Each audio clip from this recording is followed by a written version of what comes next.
Samantala, biyaheng Thailand mamayang hapon si Pangulong Marcos para sa Asia-Pacific Economic Cooperation o APEC Summit. Sabi ng Department of Foreign Affairs, isusulong ng Pangulo sa kanyang mga pulong roon ang tungkol sa food and energy security at climate change. Ito ang unang pagkakataon na dadalo sa APEC Economic Leaders Meeting ang Pangulo bilang Head of State. Una rin itong in-person meeting ng mga world leader na miyembro ng APEC mula na magka-COVID pandemic.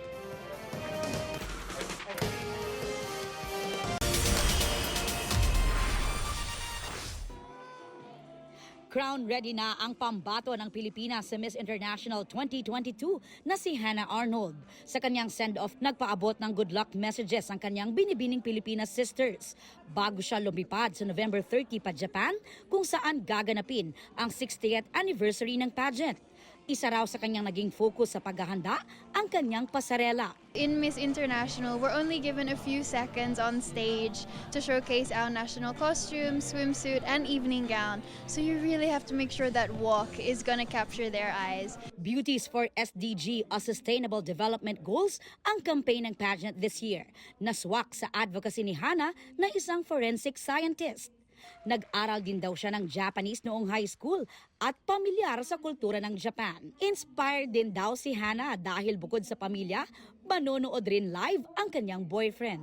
I was single during my journey, but now I do have a jowa, and he's been very supportive.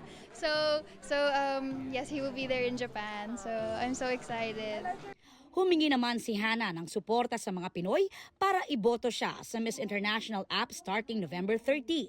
Yan ay para automatic siyang makapasok sa top 15 at makuha ang 7th Miss International crown para sa Pilipinas. Inaalmahan ng grupong Pamalakaya ang planong pag-aangkat ng isda. Sa desisyon kasi ng Department of Agriculture na pinamumunuan din ni Pangulong Bongbong Marcos, 25,000 metric tons ng iba't ibang isda kabilang ang galunggong ang aangkatin. Ito raw ay pansalo sa supply ng isda na mawawala dahil sa closed fishing season o yung pansamantalang pagbabawal ng mga isda. Sabi ng Pamalakaya na grupo ng mga mangingisda, hindi sila kumbinsido na closed season ang dahilan. Bakit daw importasyon agad ang solusyon lalo't ang aangkatin ay malamang kunin din sa mga dayuhang nangingisda sa bansa. Pinapatay raw ng pag-import ang maliliit na mangingisda. May mga alternatibong isda naman daw tayo gaya ng bangus at tilapia. Sabi naman ng BFAR, pansamantalang solusyon lang ang closed fishing season. Long-term na solusyon daw kasi ang tinitingnan nila at layuning magkaroon ng fish sufficiency. Santa Claus has come sa isang bahay sa Baliwag, Bulacan. Hindi lang isa kundi sari-saring Santa Claus display ang makikita roon mula sa labas hanggang sa loob ng bahay. Iba't iba ang laki, kulay at hitsura ng mga ito. Kinagigiliwan nga ito ng mga dumarayo. Ayon sa may-ari ng Santa House na si Leticia Samson, taong 2005 pa siya nagsimulang mangolekta hanggang mapuno na ng Santa images ang kanyang buong bahay. Sa dami ng isla sa Pilipinas na mahigit 7,000 lang naman, tiyak mahaba ang listahan ng magagandang beach. Tulad itong Guyam Island sa Siargao na pangarap ko ring mapuntahan in person balang araw. Kaya #deserve talaga ng mga beach ng Pilipinas na kilalanin sa buong mundo. Wagi ang Pilipinas bilang world's leading beach destination ngayong taon sa World Travel Awards na ginanap sa Muscat, Oman. Ilan lang naman sa tinalo ng bansa sa kategorya ang Maui sa Hawaii at Miami Beach sa Florida sa Amerika. At hindi lang yan, wagi rin ang Pilipinas bilang world's leading diving destination sa nasabing award. Kabilang sa mga nominado sa kategorya ang Great Barrier Reef ng Australia at Cayman Islands sa Maldives. Nagpasalamat naman si Tourism Secretary Cristina Frasco sa pagkilala sa Pilipinas na hindi lang anya sa ganda ng bansa, kundi sa ating warm Filipino hospitality. Makakalipas ang 2 taon, balik na ang lahat ng religious activities para sa pista ng Santo Niño de Cebu sa Enero.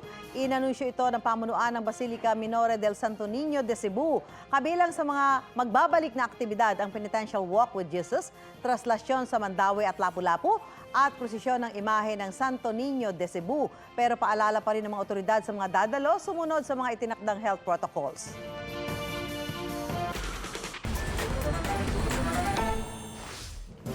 Update naman po tayo sa resulta ng midterm election sa Amerika. Isang seat na lang ang kailangan ng Republican Party para makuha ang mayorya ng US House of Representatives. Sa pinakahuling update mula sa Reuters, 217 seats ang nakuha na ng Republicans. 207 naman sa Democrats na una nang nakuha ang mayorya ng Senado.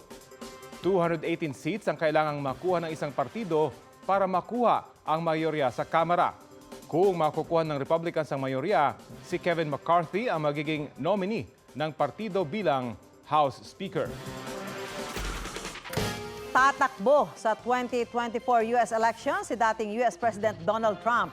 Inanunsyo ni Trump ang kampanya mula sa kanyang state sa Florida 1 linggo matapos ang midterm elections. Bago nito, naghain na rin ang kanyang kampo ng dokumento sa U.S. Federal Election Commission. Hindi pa sigurado na muli niyang makakaharap ang tumalo sa kanyang si U.S. President Joe Biden dahil kailangan pa niya makuha ang nominasyon mula sa Republican Party. Nag-spacewalk ang 2 astronaut ng NASA sa International Space Station. Ito ang unang spacewalk ni Josh Cazada at Frank Rubio ng Expedition 68. Naglagay sila ng mounting bracket sa starboard bilang paghahanda sa ilalagay na roll-out solar array sa ISS sa mga susunod pang spacewalk. Ito ay makakatulong sa pagkakaroon ng enerhiya na magagamit ng ISS. Tumagal na 7 oras ang spacewalk. Pinag-aaralan ng Department of Agriculture ang pagtatakda ng suggested retail price sa asukal. Mataas pa rin kasi ang presyo nito sa ilang pamilihan na umaabot sa 90 hanggang 100 piso kada kilo. Balitang hatid ni Darlene Kai.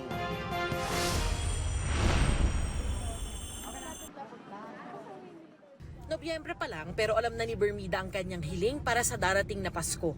Sana bumabala at yung mga paninda. Tignan mo yung mga ang taas, yung mga yung gulay. Dati magkano lang ang gulay, yung pinakbit dati 50 lang, ngayon 70, 80. Kaya mahirap, magkano lang ang budget mo. Napapakamot na lang daw siya ng ulo sa sobrang taas sa mga bilihin ngayon, gaya na lang ng asukal. Tumadaing na rin si Ana sa taas ng presyo ng asukal ngayon. Mahal na sobrang mahal. Mahirap. Hanap na ng paraan para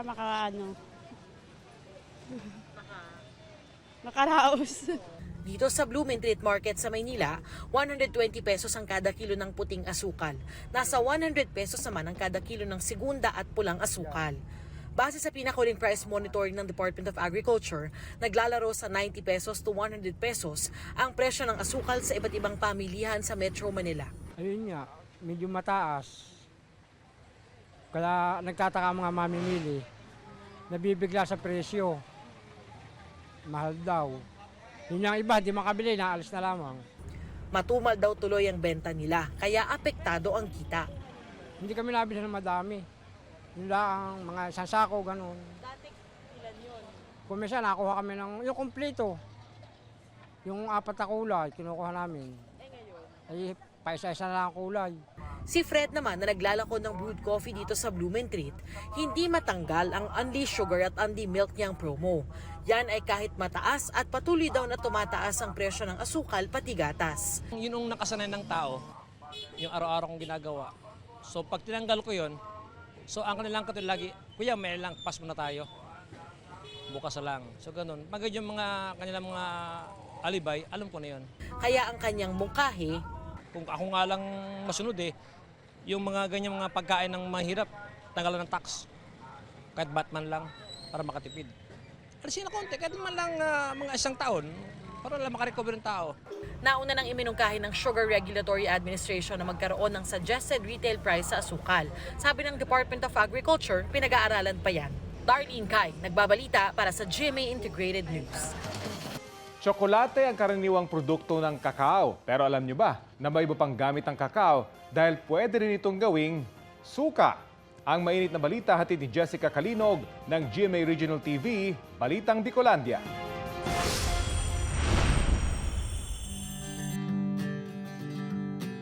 Suka na gawa sa kakao? But how?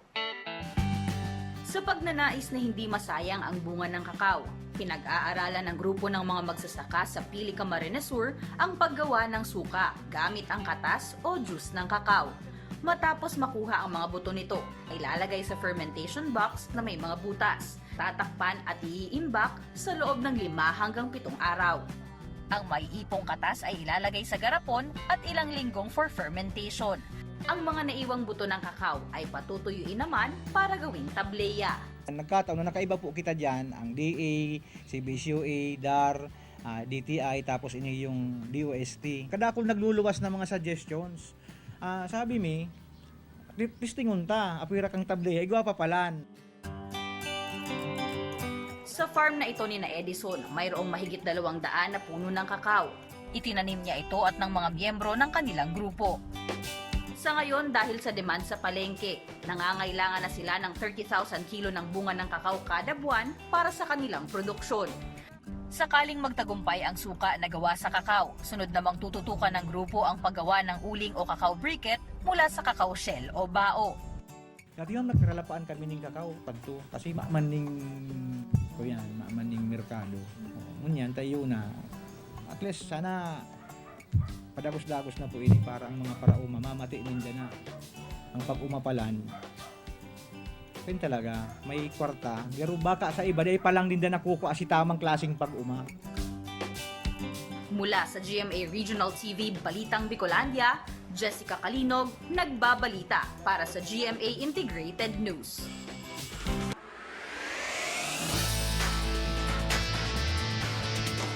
Tinanggal na ng Jose Rizal University ang manlalarong si John Amores mula sa kanilang basketball team na JRU Heavy Bombers. Kasunod yan ang panununtok ni Amores sa ilang manlalaro ng College of St. Benilde noong November 8. Ayon sa JRU, mawawala na rin ang kanyang mga pribilehiyo bilang student athlete. Suspendido rin siya sa kanyang mga klase at kailangang sumailalim sa community service. Effective immediately ang pagpapatupad ng desisyon na yan. Bibigyan naman daw ng counseling ng universidad si Amores. Sinusubukan pa namin ng makuha ang panig ni Amores. At naway nabusog po kayo sa may init na balita sa oras na ito. Araw-araw pong tumutok sa Balitang Hali para sa mga balitang walang kinikilingan, walang pinoprotektahan. Walang kasinungalingan, serbisyong totoo lamang.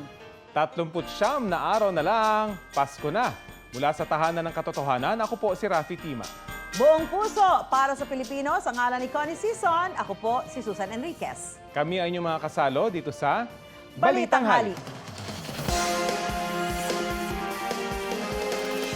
Maging updated sa mga maiinit na balita, maaari pong mapanood ang Balitang Hali at iba pang award-winning newscast sa youtube.com/GMA News. I-click lamang ang subscribe button. Sa mga kapuso abroad, maaari po kaming masubaybayan sa GMA Pinoy TV at www.gmanews.tv.